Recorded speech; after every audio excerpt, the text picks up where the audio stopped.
अस्सलाम वालेकुम students, welcome to our class. मैं हूं आपका टीचर जवाद अली। ये क्लास जज्बा तालीम फ्री एजुकेशन फॉर ऑल के तहत स्टार्ट की गई है, जिसमें हम आपको डिफरेंट क्लासेस के डिफरेंट सब्जेक्ट्स पढ़ा रहे हैं। स्टूडेंट्स, मैं आपको पढ़ा रहा हूं physics of 9th class. Last lecture में चैप्टर नंबर 3 के कुछ टॉपिक्स हमने कवर कर लिए थे। आज हम फर्दर आगे टॉपिक्स जो हैं वो उनको कंटिन्यू करेंगे। लास्ट टॉपिक जो स्टूडेंट हमने किया था लास्ट लेक्चर में वो था कि हमारे पास दो ब्लॉक्स थे, वो एक स्ट्रिंग के साथ अटैच थे और उस स्ट्रिंग को पास किया गया था ओवर अ फ्रिक्शनलेस पुली, और उसकी हमने टेंशन और एक्सेलरेशन जो है उसको फाइंड किया था। आज हमारे पास सबसे पहला टॉपिक इसी का एक नेक्स्ट केस है, जिसके अंदर स्टूडेंट्स हमारी कंसिडरेशन थोड़ी सी डिफरेंट होंगी प्रीवियस कंसिडरेशन से। इस दफ़ा हमने सिंपल पुली के ऊपर से नहीं गुजारा दोनों मैसेज को, बल्कि अब एक मैस को हमने टेबल के ऊपर रखा है जो आपको नज़र आ रहा है। ब्लॉक बी उसको हमने नाम दिया और उसका मैस है M2। सेकेंड ब्लॉक ए है हमारे पास, जो ब्लॉक बी के स्ट्रिंग से अटैच होकर एक फ्रिक्शनलेस पुली के ऊपर से उस स्ट्रिंग को गुजारा गया है और उसके साथ ब्लॉक ए को जो है अटैच किया गया है। अब कंसीडरेशन ये है कि जो ब्लॉक ए है इसका मैस ज़्यादा है ब्लॉक बी से। अगर ए का मैस ज़्यादा है तो ऑब्वियसली ये ब्लॉक ए यानी कि मैस M1 नीचे की तरफ मूव करेगा, क्योंकि इसका मैस ज़्यादा है, इसका वेट जो है वो ज़्यादा हो जाएगा मैस ज़्यादा होने की वजह से। ये ब्लॉक नीचे की तरफ मूव कर रहा है, यानी कि इसकी एक्सेलरेशन की डायरेक्शन भी डाउनवर्ड है। अब इस केस में इसका वेट डाउनवर्ड एक्ट कर रहा है M1G। उसके रिएक्शन में ये जिस स्ट्रिंग के साथ अटैच है उसके अंदर टेंशन T जो है वो क्रिएट हुई है। ये तो थी स्टूडेंट ब्लॉक ए की कंसिडरेशंस। अब सेकंड ब्लॉक बी हमारा मूव कर रहा है फॉरवर्ड, इसकी एक्सेलरेशन की डायरेक्शन फॉरवर्ड है क्योंकि इसका वेट कम है as compare to block A. अब स्टूडेंट्स, अगर हम इन दोनों पे फोर्सेस को देखें, जो फोर्स हमारी ब्लॉक ए पर लग रही है उसको हम नाम देते हैं F1 का, और F1 इधर इक्वेशन 3.10 में आपको नजर आ रहा है। F1 इक्वल है M1A के, क्योंकि फोर्स का फॉर्मूला होता है MA और ये आ गया इधर M1A के इक्वल। अब ये फोर्स F1 जो एक्ट कर रही है मैस M1 पे यानी ब्लॉक A पर, ये कितनी है स्टूडेंट्स? इस ब्लॉक का वेट ज्यादा है, पहले वेट की फोर्स आएगी जो कि होगी M1G minus tension T in a string. ये दो फोर्सेस ही हैं जो इस पे टोटल एक्ट कर रही हैं, और बीच में माइनस का साइन इसीलिए आया कि वेट की डायरेक्शन डाउनवर्ड है और टेंशन की डायरेक्शन अपवर्ड है। जब ऑपोजिट डायरेक्शंस होती हैं तब हम नेगेटिव साइन जो है वो यूज करते हैं। तो यहां से हमारी फर्स्ट इक्वेशन क्या बनी? M1G जो कि वेट था ब्लॉक ए का नीचे की तरफ एक्ट कर रहा था, minus tension T। Tension T उस ब्लॉक ए के साथ जुड़े हुए स्ट्रिंग की टेंशन है जो अपवर्ड एक्ट कर रही थी, और ये हमारे पास फोर्स F1 है। 3.10 शो कर रही है जो फोर्सेस इस ब्लॉक ए पर लग रही हैं। अब हम फोर्सेस फाइंड करेंगे जो ब्लॉक बी पर एक्ट कर रही हैं। स्टूडेंट्स, आपको डायग्राम में नजर आ रहा होगा कि हमारा जो ब्लॉक बी है इसका वेट डाउनवर्ड एक्ट कर रहा है टेबल के ऊपर। उसके रिएक्शन में एक रिएक्शन फोर्स जो टेबल इस ब्लॉक पर लगा रहा है वो अपवर्ड एक्ट कर रही है, और वो हमने इधर R से शो की है। जितना इसका वेट है ब्लॉक का उतनी ही टेबल की रिएक्शन फोर्स है। ये दोनों फोर्सेस एक दूसरे के इक्वल हैं मगर ऑपोजिट डायरेक्शन में हैं, और क्योंकि बॉडी ना नीचे की तरफ एक्ट कर रही है ना ऊपर की तरफ एक्ट कर रही है, ये फोर्सेस बैलेंस्ड हैं, इक्वल हैं, इसीलिए बॉडी ना अपवर्ड मूव कर रही है ना डाउनवर्ड मूव कर रही है। तो ये दोनों फोर्सेस एक दूसरे को कैंसल कर देगी, क्योंकि बॉडी इस वक्त सिर्फ फॉरवर्ड डायरेक्शन में मूव कर रही है, और वो फॉरवर्ड डायरेक्शन में जो बॉडी मूव कर रही है वो क्या है, वो टेंशन है इस स्ट्रिंग की, जिस स्ट्रिंग के साथ ये ब्लॉक अटैच है। तो ब्लॉक बी पर सिर्फ एक फोर्स अप्लाई हो रही है, और वो फोर्स है इस टेंशन, इस स्ट्रिंग की टेंशन। ये दोनों फोर्सेस एक दूसरे के साथ कैंसिल हो चुकी हैं, ये ब्लॉक बी पर एक्ट नहीं हो रही क्योंकि इनका सम 0 है। अब यहां से बनी हमारी इक्वेशन 3.11 के F2 यानी कि force applied on mass M2 वो इक्वल है M2A equals to tension, tension के इक्वल है सिर्फ जो उसकी स्ट्रिंग में प्रोड्यूस हुई है। स्टूडेंट्स, अगर हम इक्वेशन 3.10 और 3.11 को ऐड करें तो देखें, मैं आपको बोर्ड पर ये दिखाना चाहूंगा कि इक्वेशन 3.10 और 3.11 को ऐड करने से क्या किस तरह से फॉर्मूला बनेगा। सबसे पहले इक्वेशन 3.10 लिखते हैं, m1g माइनस टी। इसमें हम लेफ्ट हैंड साइड में हम इक्वेशन 3.11 की लेफ्ट हैंड साइड को ऐड करेंगे जो कि है t इक्वल्स टू, अब right hand side of equation 3.10 हमारे पास है m1a, उसमें हम ऐड करेंगे right hand side of equation 3.11। 3.11 की जो राइट हैंड साइड है वो है हमारे पास m2a। स्टूडेंट्स, a में इधर से कॉमन, ये माइनस टी कैंसिल हो जाएगा प्लस टी से क्योंकि इनमें ऑपोजिट साइन है और इनकी मैग्नीट्यूड इक्वल है। इधर रह जाएगा m1g, इधर हमारे पास a जो है वो कॉमन आ जाएगा, और अगर हम यहां से एक्सलेरेशन को फाइंड करना चाहते हैं तो ये m1 प्लस m2 इधर नीचे आकर डिवाइड हो जाएगा m1g से। तो हमारे पास एक्सलेरेशन, इस स्ट्रिंग में जो एक्सलेरेशन प्रोड्यूस हुई है उसका फॉर्मूला ये हमारे पास आ गया है। अब नेक्स्ट देखें, ये अब आपको टीवी स्क्रीन पर भी नजर आ रहा होगा कि acceleration equals to m1 divided by m1 plus m2 multiply by g। अगर मैं इस एक्सलेरेशन की वैल्यू को पुट कर दूं इक्वेशन 3.11 में, इक्वेशन 3.11 हमारे पास क्या है, बोर्ड पर देखिए स्टूडेंट्स, इक्वेशन 3.11 है हमारे पास t equals to m2a। Students, अगर मैं इस a की जगह पर ये ऊपर वाली वैल्यू पुट कर दूं तो मेरे पास टेंशन की वैल्यू आ जाएगी m2, a की वैल्यू है m1g divided by m1 plus m2। तो मेरे पास ये टोटल फॉर्मूला बन जाएगा कि टेंशन इक्वल्स टू, टेंशन ये टीवी स्क्रीन पर भी आपको नजर आ रहा होगा, टेंशन मेरे पास इक्वल आ गई है m1 m2 multiply by g divided by m1 plus m2। तो ये इस केस में हमारे पास टेंशन और एक्सलेरेशन की वैल्यू जो है वो हमने फाइंड कर ली है। यहां पर हमारा टेंशन और एक्सलेरेशन से रिलेटेड जो टॉपिक्स हैं वो खत्म हो गए। अब नेक्स्ट जो हमारा टॉपिक है उसका नाम आपको टीवी स्क्रीन पर नजर आ रहा होगा, वो है law of conservation of momentum. Students, momentum का हम अभी पीछे पढ़कर आए हैं कि momentum impact of a body होता है, जो इंपैक्ट वो किसी दूसरी बॉडी पर क्रिएट करता है वो टोटल उसके मोमेंटम में काउंट होता है। स्टूडेंट्स, अब law of conservation of momentum एक लॉ है जो बताता है कि मोमेंटम हमेशा बॉडीज का सेम रहता है। कंजर्व का मतलब होता है सेम, वो चेंज नहीं होता, वो लॉस नहीं होता। किस तरह से, इस बात को अब हम प्रूव करेंगे। फर्स्ट इसकी लाइन अगर मैं पढ़ूं, आप देखें टीवी स्क्रीन पर, the momentum of an isolated system of two or more than two interacting bodies remains constant.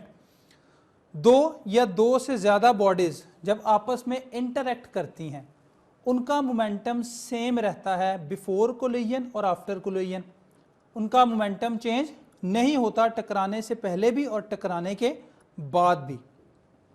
इस बात को प्रूव करने के लिए टीवी स्क्रीन पर आपको नज़र आ रहा होगा कि हम कंसीडर करते हैं कि हमारे पास दो मैसेज हैं, एक मैस M1, दूसरा mess M2। Students, mess M1 move कर रहा है वेलोसिटी u1 से और मैस M2 मूव कर रहा है वेलोसिटी u2 से। अब हमारा जो मैस M1 है जिसकी वेलोसिटी u1 है वो ज़्यादा है दूसरे मैस की वेलोसिटी से। अब M1 की वेलोसिटी ज़्यादा है, ये ज़्यादा तेज़ी से मूव कर रहा है, तो ये जाकर इस मैस M2 से टकराएगा, कोलाइड करेगा। सेकंड फिगर में आपको नज़र आ रहा है कि मैस M1 ने कोलाइड किया है मैस M2 से। अब टकराने के बाद क्या होगा? टकराने के बाद ये फिर फॉरवर्ड डायरेक्शन में मूव करना शुरू कर देंगे, इनकी वेलोसिटियाँ चेंज हो जाएंगी। पहले ये u1 से मूव कर रहा था M1, अब ये कहते हैं हम कि v1 से मूव कर रहा है, वेलोसिटी v1 से अब M1 मूव कर रहा है। इसी तरह M2 पहले मूव कर रहा था u2 से, अब मैं कहता हूं मूव कर रहा है वेलोसिटी v2 से। तो अकॉर्डिंग टू दिस लॉ, ये law of conservation of momentum, के मोमेंटम टकराने से पहले जो मैसेज का था वही टकराने के बाद रहेगा। तो सबसे पहले हम इसका इनिशियल मोमेंटम निकालते हैं।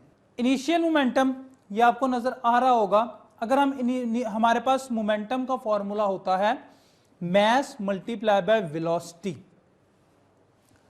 मैं मैस M1 का मोमेंटम निकालना चाहूं तो बिफोर कोलिजन, टकराने से पहले उसका मैस M1 था और वेलोसिटी u1 थी। ये मोमेंटम आया है मेरे पास मैस M1 का टकराने से पहले। इसी तरह इनिशियल मोमेंटम मैस M2 का, दूसरे मैस का टकराने से पहले मोमेंटम कितना हुआ? Mass multiply by velocity. Mass M2 है, वेलोसिटी u2 थी टकराने से पहले। अगर मैंने टोटल मोमेंटम निकालना है टकराने से पहले, इन दो मैसेज के टकराने से पहले मोमेंटम क्या था, तो मैं मैस M1 का मोमेंटम प्लस करूंगा मैस M2 के मोमेंटम के साथ। तो ये मेरे पास इक्वेशन बनेगी, मैस M1 का मोमेंटम था M1 u1 plus mess M2 का मोमेंटम था M2 u2 टकराने से पहले। बिफोर कोलिजन टोटल मोमेंटम ये आ गया।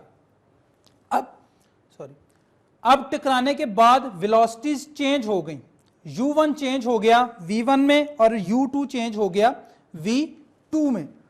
तो स्टूडेंट्स, मैस M1 का टकराने के बाद मोमेंटम क्या आया? Mass M1 multiply by velocity v1। इसी तरह फाइनल मोमेंटम टकराने के बाद मैस M2 का, वो आया M2 multiply by velocity v2।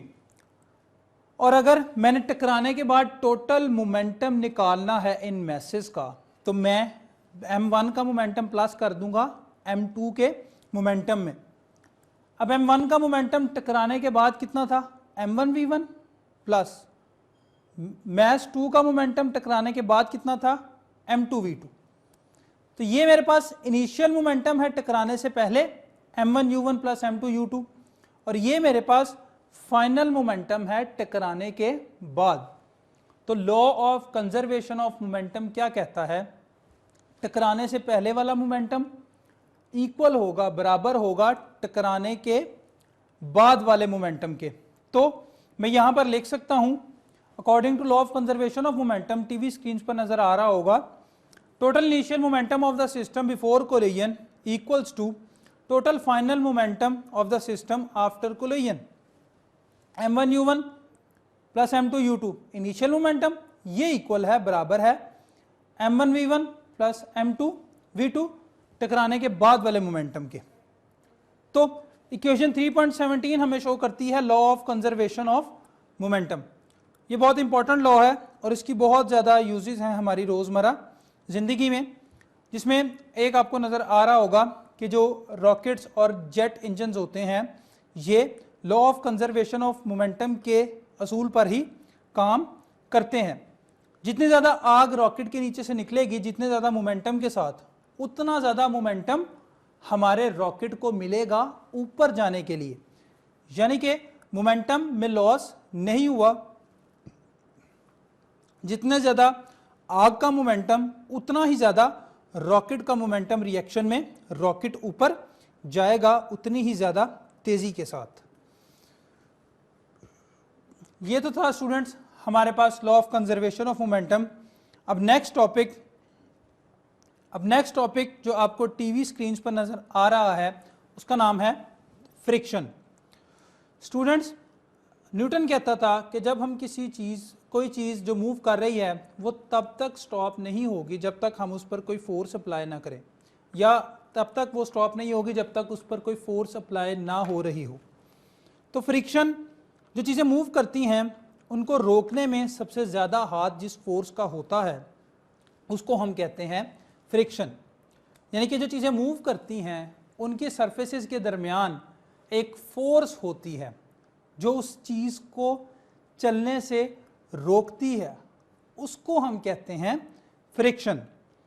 अब इन साइंटिफिक टर्म इसकी डेफिनेशन देखें, आपको रेड जो नज़र आ रहा होगा रेड में, the force that opposes the motion of moving objects is called friction. ऐसी फोर्स जो मूव करती हुई चीज़ों के मोशन को रोकना चाहती है, अपोज करती है, मुखालफत करती है, उसको हम फ्रिक्शन कहते हैं। जैसे जैसे स्टूडेंट हम चीज़ों को पुश या पुल करते हैं किसी सरफेस के ऊपर, उनके दरमियान फ्रिक्शन जो है वो प्रोड्यूस होती है। अब ये फ्रिक्शन कितनी ज़्यादा और कितनी कम होती है ये बात डिपेंड करती है नेचर ऑफ सरफेस। खुरदरी सतहों के ऊपर चीज़ ज़्यादा जल्दी रुक जाती है, उसकी यही वजह है कि जो सरफेस खुरदरी है उसके अंदर ज़्यादा फ्रिक्शन मौजूद है, क्योंकि उसके अंदर ज़्यादा डंप्स मौजूद हैं जो ज़्यादा देर तक चीज़ को चलने नहीं देते। इसके लिहाज से जो मुलायम स्मूथ सरफेसेस होती हैं उनके ऊपर चीज़ ज़्यादा देर तक चल सकती है। क्यों? क्योंकि ऐसी सरफेस के ऊपर फ्रिक्शनल फोर्सेस बहुत ज़्यादा कम होती हैं। लेकिन दुनिया में कोई भी ऐसी चीज़ नहीं जिसके अंदर फ्रिक्शन मौजूद ना हो। कभी भी ऐसा नहीं हो सकता कि फ्रिक्शन ज़ीरो हो। सेकेंड बात जिस पे ये फ्रिक्शनल फोर्स डिपेंड करती है वो है स्टूडेंट्स उसके ऊपर लगने वाली फोर्स।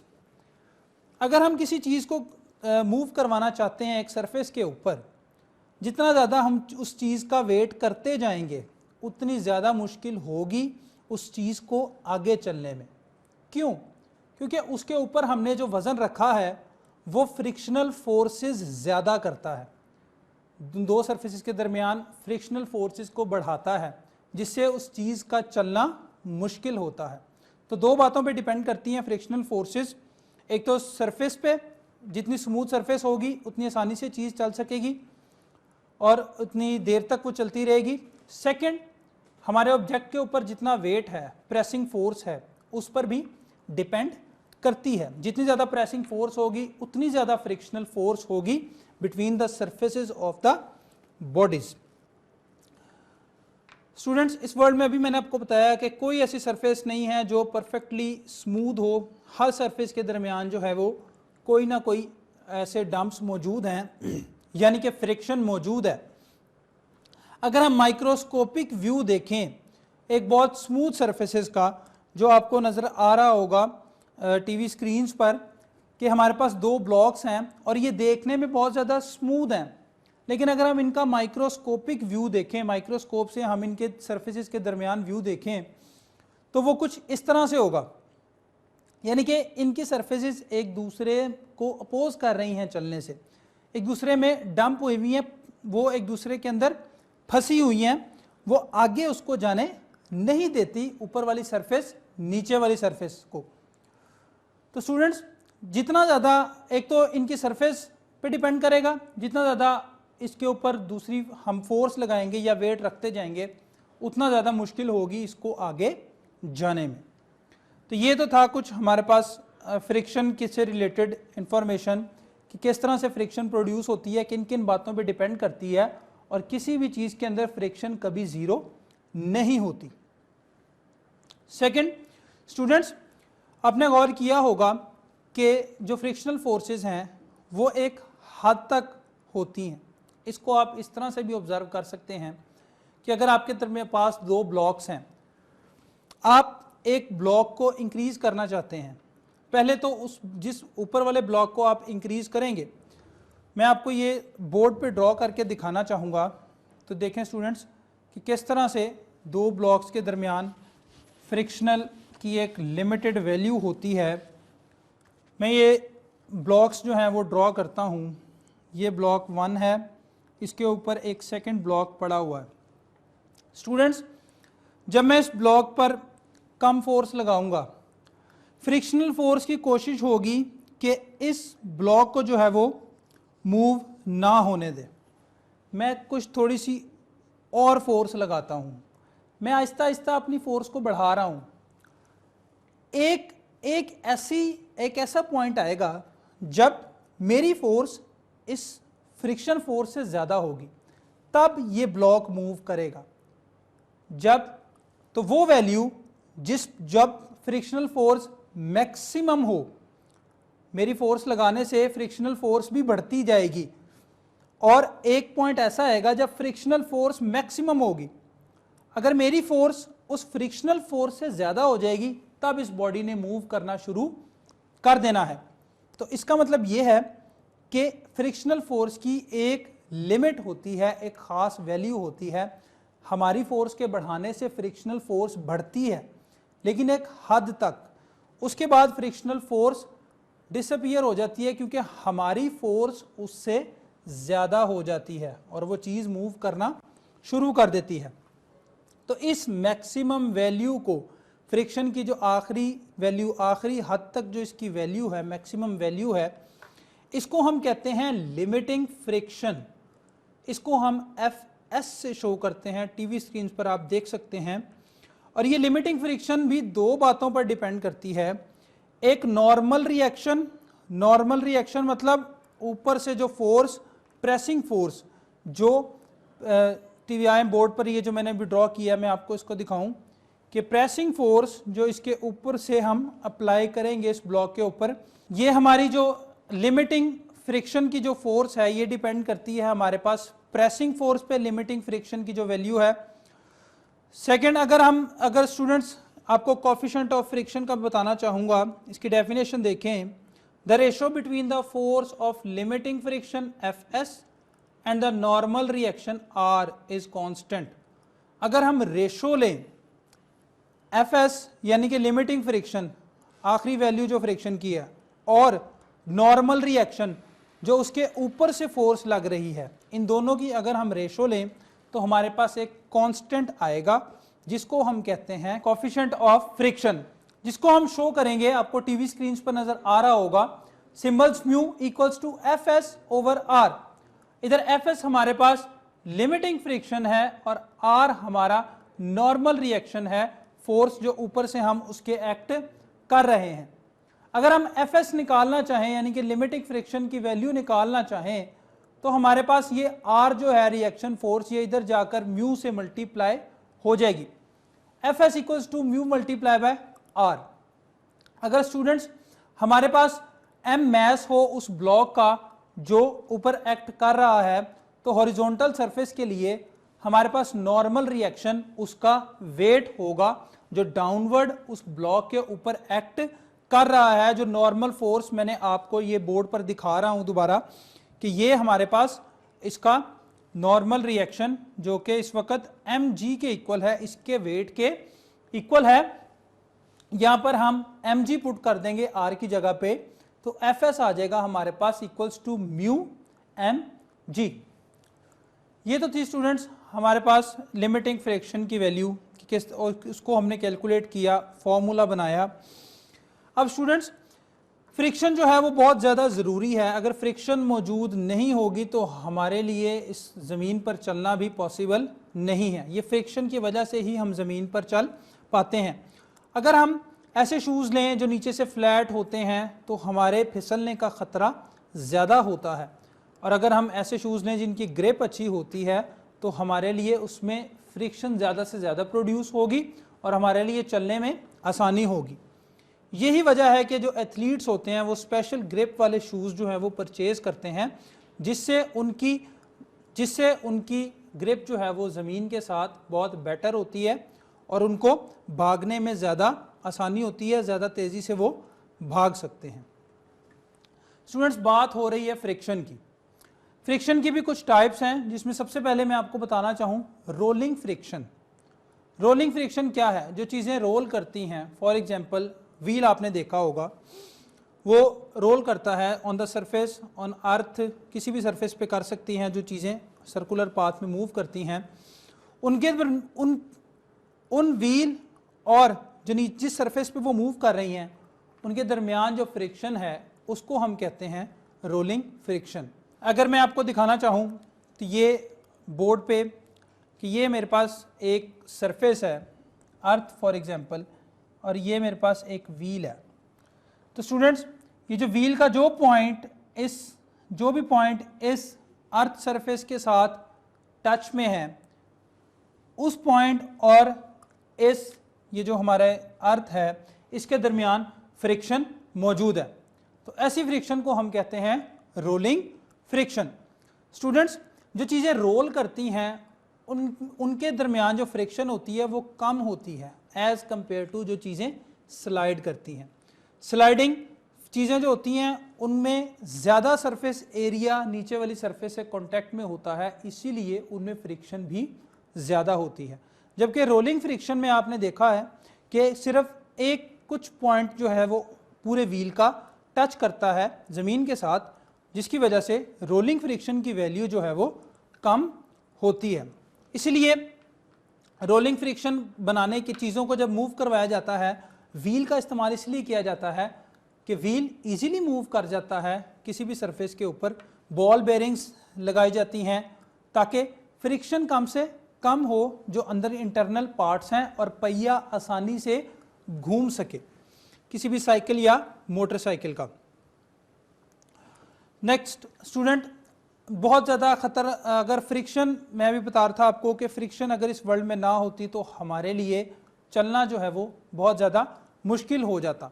इसी तरह जो रोड्स पे हम अपनी कार्स वगैरह उनको चलाते हैं, बाइक्स वगैरह, तो स्टूडेंट्स अगर हमारी रोड्स और पाइप के और टायर्स के दरमियान भी फ्रिक्शन ना हो तो हमारे लिए बहुत ज़्यादा मुश्किल है मूव करना, जिसकी वजह से हम ऐसे टायर्स यूज़ करते हैं जिनकी ग्रिप अच्छी हो।